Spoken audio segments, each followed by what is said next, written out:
great to be back in Montreal, but it's been a while, so I was a little lost in space this afternoon. So I apologize to make you wait a little bit, but I'm here now. I'm a director of the Emerging Media Technologies program at City University of New York. And I invited my collaborator to join me today for this presentation because he was very instrumental to produce this example that you are going to see a little bit later. And he is a Professor Dean in the School of Media Arts in Concordia College in Chicago. So this presentation today, the project I'm going to present, has a little bit practitioner intent and also some pedagogical intent. Because I also deal with a lot of young students who are very, very talented in hands-on skills programming and hardware engineering. The only thing that they're missing to cultivate their creativity, they don't really know how to listen. So there are several motivations really kind of came to me and to create some kind of project that how to facilitate some new listeners in young generations' creative minds. So visual strategy for cultivating attentive listeners, next generation listeners, in the context of playable media, because they're all about they like to play. So today, because of the little bit comprehensive and encompassing various interdisciplinary aspects, and I will start this presentation by providing the context of playable media and discuss the listening path from playable media to performable media. Then I will present the nature of a simulation and how it is integrated into a performance system. Then we'll discuss the concept of dynamic score and its function as to facilitate attentive listening. So what it means to play sound. Sound as a perceivable medium informs listeners many aspects of tone-producing mechanisms and systems. Listeners contribute their own assumptions and associations to listen to sounds. To play sound in electronic music is historically rooted in the process of capturing, storing, manipulating, and retrieving sounds in a fixed medium and multi-track mixing techniques. The performance lies elsewhere out of time, implicit in the execution of the complex plans and documentations to make the process. Instrumental music, however, to play sound is to play instruments. This is a very important aspect, although it sounds very obvious.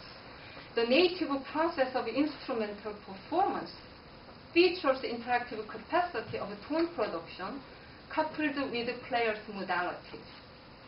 Historically, this trend reflects a desire in electroacoustic music for instrumental parity with live performance. Today, diverse processing capacity and interfaces enable us to bring the essence of live performance into electronic music practice. Playability relates to the kinesthetic experience of the interface to the auditory experience of sound qualities in correspondence to players' actions. And these players' actions are to be seen. Both players and listeners are engaged in playability by relating percepts of actions and sounds.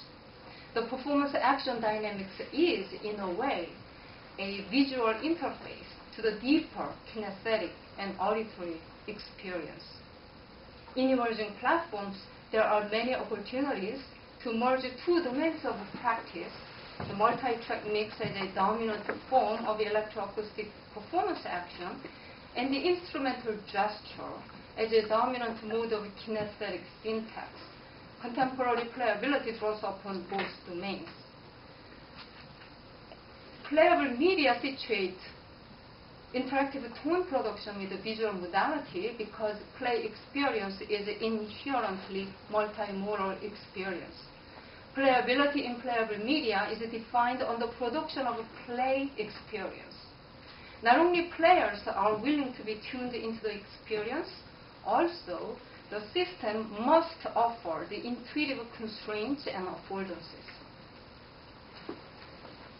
In this video, this is a silence, I will talk over it. In this video, novice players are learning to play. Players were told to separate the inner group from the outer group of agents.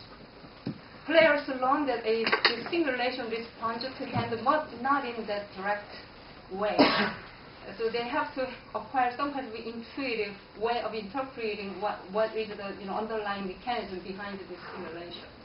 You can see eventually the young man, the other person passes the swarm, eventually being able to respond to the swarm and get acquainted to this.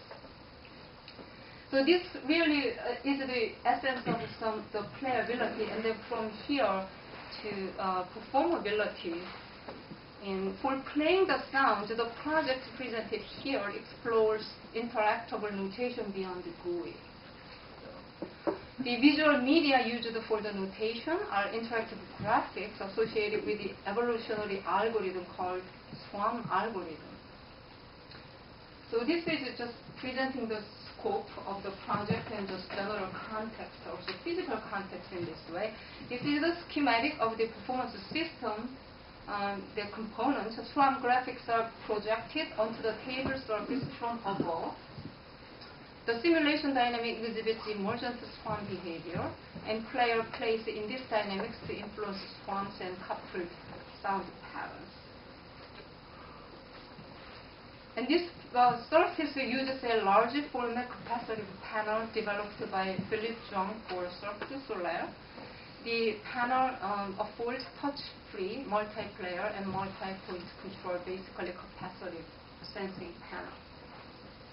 And that's what is underlying underneath this table. And in order to introduce players' input to the system, in order to interact with the simulation, hand position data is transmitted to positions in the swarm simulation. And swarm agents respond to hands as other agents by proximity-based kinetic rules. So before discussing dynamic score, which is the real essence of that, in the context of visual music, although it's quite a detour in some way, but it's very related neighbor concept. And I will have to present a brief introduction to the simulation itself. This simulation algorithm is based on low-level agents' behaviors, like voice or flocking algorithm. As shown on slide, the agent's perceptual ranges and behaviors are directly coded, programmed in each individual agent with a set of very simple kinetic rules, so their collective behaviors generate emergent patterns and dynamics. And this shows an agent's assessment of its state at each time step. And given a slight alteration of a numerical recipe, we can achieve diverse patterns and many different kind of clusters and different formations, and just reflecting the collective behaviors. So using that kind of simulation, how to generate a sound and link the sounds. To generate sound with this simulation, data of emergent features of the swarm is measured and transmitted to control sound synthesis. And these data include the statistics that indicate deformations of the symmetrical shape and the separation of swarms into multiple clusters or joining of clusters. And these data are measured at each time step and compared to previous time steps defined as a window of uncertainty. Emergent features are signaled when new data such as change of state occurs. But it is very difficult to predict ahead how this swarm is going to behave because it is evolutionary. And it reflects immediately in visual content. And the use of swarm patterns as a sound control data presents a challenge because no data is available a priori to map formations to sound models. The main methodology we used in this project is a cluster analysis at each time step.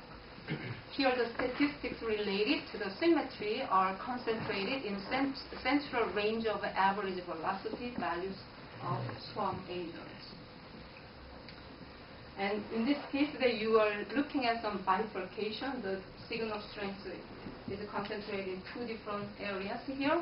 And here, a bifurcation in the average velocity indicates that a swarm is divided into two clusters. It's about in the visual pattern. We don't see that exactly yet, but that by looking at the statistics ahead, the system knows, the analysis system knows, this is about to bifurcate.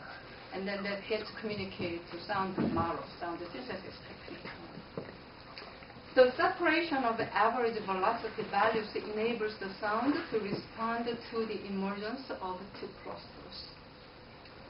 So just briefly covering the nature of the simulation, and also why we could not just directly use the simulation and naively sonify the data, because by definition, this particular simulation we are using is very evolutionary.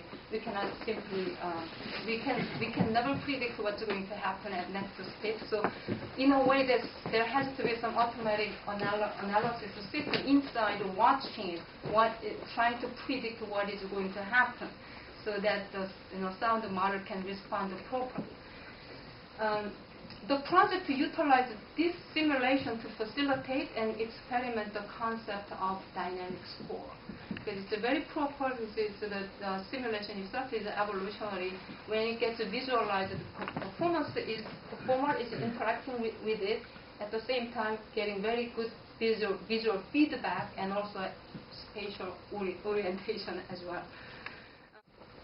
So just going back to a little bit more basic concept. Exploring dynamic score. Score, in general, is a visual notation meant to be seen in traditional performance interaction scenario.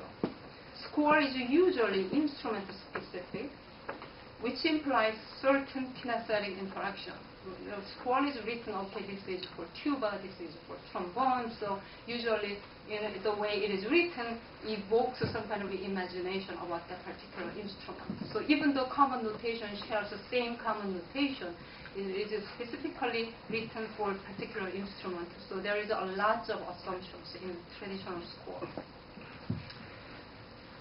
Dynamic score anchors its concept in trials along with this tradition. It is data-driven, based on simulation, and it is evolving based on its own evolutionary path and performance input. As the most general requirements, score must convey these two sides. Visual and kinesthetic orientation for performers to give enough clue and where is the action area, and some spatial orientation and what are the affordances of some play action. And the tangible and cognitive interaction beyond any immediate action space or very tangibility, also being able to provide some kind of also cognitive, a little bit deeper assessment as a performer play along. So I'm going to present just like a very short video excerpt, which actually the full documentation that will be showing this evening.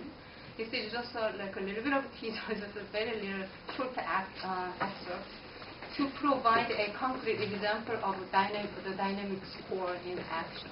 So this one has some sound. Yeah, I think you turned it up 2 seconds.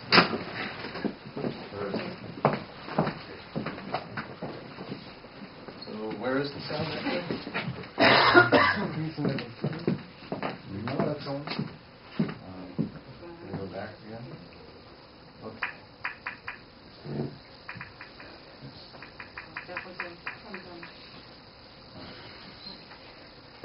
Here's something. Okay.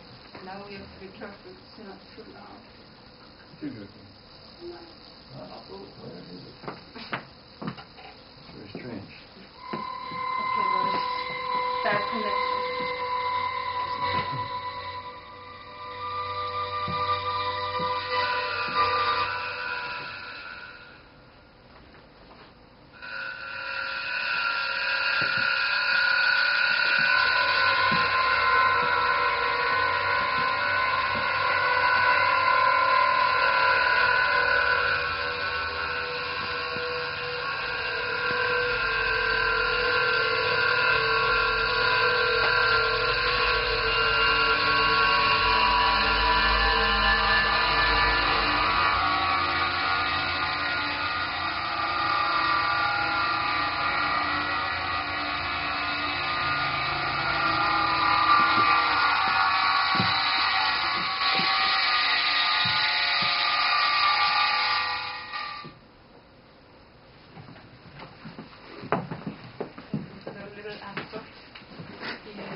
what makes the sound playable is the sound control parameters, of course, has to be all planned and crafted ahead, derived from the cluster analysis as shown in the earlier slide.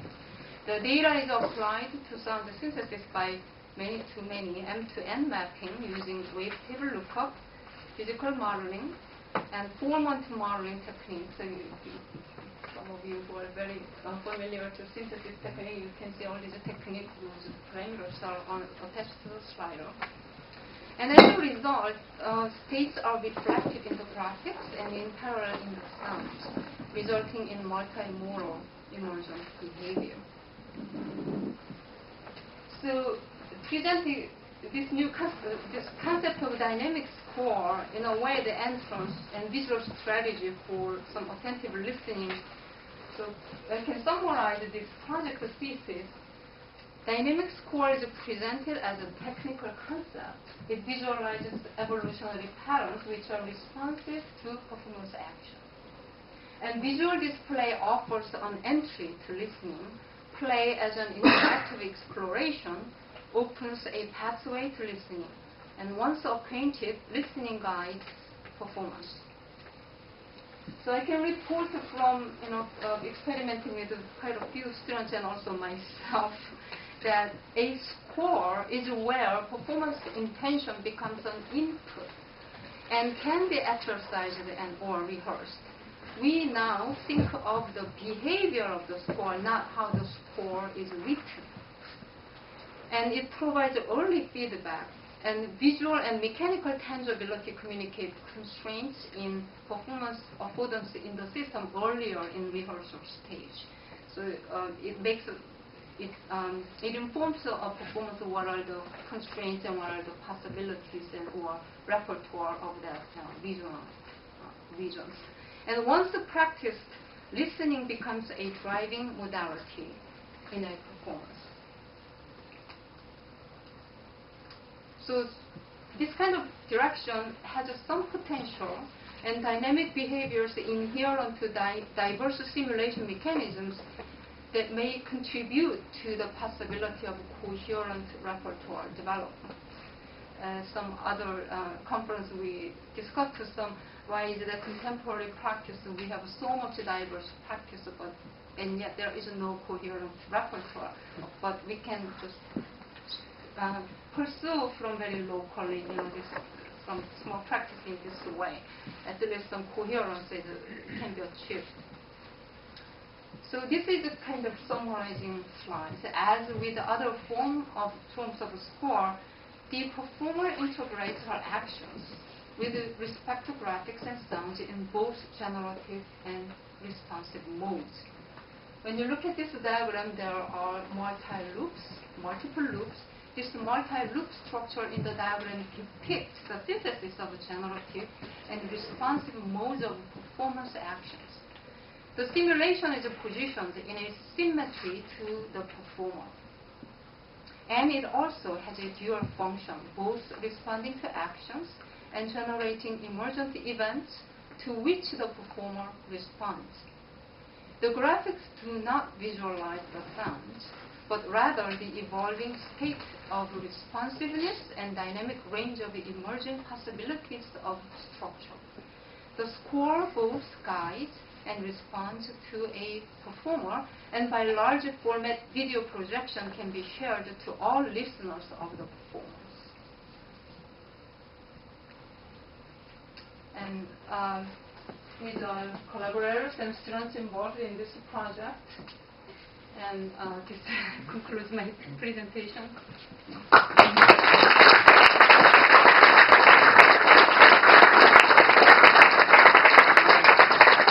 We have time for questions. Yeah, I have a question. Yes. Actually, it's about your experimentation, but also another type of experimentation. Well, you surely know the Iceland singer Björk. She had a new device, like a new instrument that looked a lot like your swarm process. And And I want to know. Oh, I see. I think that you are referring to the reactable from Spain. From Barcelona. Yeah, Xavier Serra's laboratory. What do you think about this new instrument, and is it some connection between the two projects? Loosely, only in terms of the some kind of interface and devices. There are various interfaces, and some are table-based, right? It's some kind of table is very familiar to human, whatever that we do. I mean, even mixing the dough requires table, and putting things around, and of course, little objects always we have in human species are always having using some kind of raised, elevated surface, and just to that extent it's related. But in terms of the tone producing mechanism or simulations they attached or sound synthesis techniques, I think that's very different. Okay. Yes. Yes. From a visual point of view, there's something very interesting in this because of the physical involvement of the process. And one of the problems with digital image making is that until recently, if we had, for example, a Wacom tablet or Cintiq or whatever, it was to image making what playing the piano one finger at a time was like. And there was a need for bringing in the whole body, the feet and everything. So with the multi-touch table, there's hope that we're going to once again re-involve the body in the creative process, and that can have a bearing on what kind of images we're going to get. Yeah. It would be less techno-plumbing and more organic, unpredictable stuff. Yes, because it really evokes some kind of kinesthetic orientation and there's a physical memory. There's like you reach less far than I do because I'm a lot taller than you are. Yeah. If you do a slow motion capture of a hand drawing, you realize that what looks like a smooth line is actually made of a lot of corrections along the path. Of course. So we all have different agendas. Right. So we create those motions differently, and all that can become visible through things like that. Actually, that's an interesting point. There's some small, subtle, but very profoundly important point is that this system is analog, the capacitive sensing. But Wacom table is digital. So it's all the geometry has been corrected because, in terms of computability. So that's two very different approaches. One more? Yes. Has the interface been used with a live band, or has it been used? Is it used for solo performance mainly? This particular. That's what I'm interested to know. This is a very early stage of this particular project. That this is a kind of after we make all this system work, which took a long time, and after designing the sound, and all the making pipe work and coding everything, that this one was the first serious experiment that we did in terms of a truly presentable compositional ideas. And I'm glad that you brought it up because there is there are various skills on novice to experts, and we wanted to create some kind of system which can host very diverse sets of skills from students to experts. So someone more experienced like a performer like myself. So. Of course, it's even at this stage that multiple people can play and mixing around, and ensemble is up to like five. 5 people can play together. We did not compose it yet, but it's definitely they can play together. You can see that even previous students with no sound, there were like 5 students that were involved in that. Thank you. Yeah, the topological media lab here has built large multi-touch services that multiple people. Here at Concordia? The project WYSIWYG, so you can look that up. Okay. I think that will open a lot of more difficult problems for the future, like space in terms of space orientation, divided multiple people in terms of concrete action area or shareable visual objects passing around, what that means, right? So I think that's kind of unknown yet, but all the potential and possibility is there. Thank you. Thank you.